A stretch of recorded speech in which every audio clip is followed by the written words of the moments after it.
शहर की लाइब्रेरी में गांव के रहस्य का एक हिस्सा जानने के बाद रामू, श्याम और मोहन का मन बेचैन हो उठा।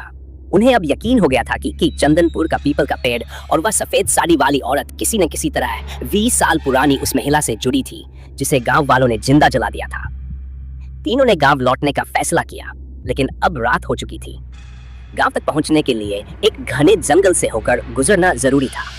यह जंगल बहुत पुराना था और इसके बारे में भी कई रहस्यमयी कहानियां प्रचलित थी।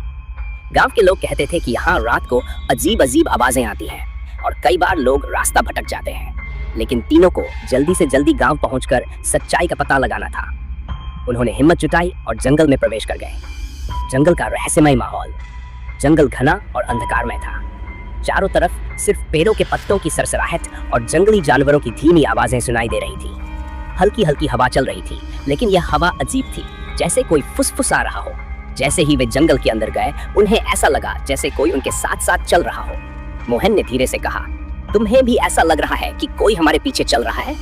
श्याम ने सिर हिलाया। हाँ, लेकिन हमें ध्यान नहीं देना चाहिए, जल्दी निकलना चाहिए। रामू ने टॉर्च जलाकर चारों ओर देखा, लेकिन उन्हें कुछ नजर नहीं आया।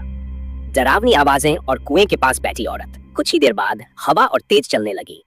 पेड़ ऐसे हिलने लगे जैसे कोई उन पर चढ़कर हिला रहा हो। तभी अचानक किसी के चलने की आवाज। तीनों ठिठक गए। आवाज पास आती जा रही थी, लेकिन सामने कोई नहीं था। फिर उन्हें दूर से किसी के धीरे धीरे रोने की आवाज आई। रामू ने फुसफुसाते हुए कहा, हमें यहाँ से जल्दी निकलना चाहिए, ये जगह ठीक नहीं लग रही। लेकिन जैसे ही वे आगे बढ़े, सामने एक पुराना कुआं नजर आया। कुएं के पास एक औरत बैठी थी। उसके बाल बिखरे हुए थे और वह धीरे धीरे रो रही थी। मोहन ने हिम्मत करके पूछा, तुम कौन हो? कोई जवाब नहीं आया। औरत बस सिर झुकाए रोती रही। रामू ने टॉर्च की रोशनी उसकी ओर डाली। जैसे ही रोशनी उसके चेहरे पर पड़ी, उसने अचानक अपना चेहरा उठाया। उसकी आंखें लाल थीं और उसका चेहरा जला हुआ था। तीनों के शरीर में सिहरन दौड़ गई। भयावह मंजर और जंगल में फंसने का एहसास। श्याम ने घबराकर चिल्लाया, भागो!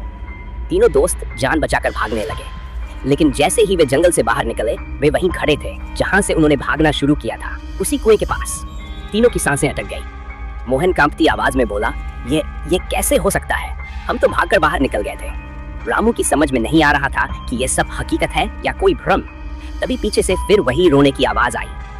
इस बार वे और तेज भागे, लेकिन उन्हें समझ में आ गया कि यह जंगल उन्हें बाहर जाने नहीं दे रहा था। अब तीनों के सामने एक ही सवाल था, क्या वे इस जंगल से कभी बाहर निकल पाएंगे? अगले अध्याय में जारी।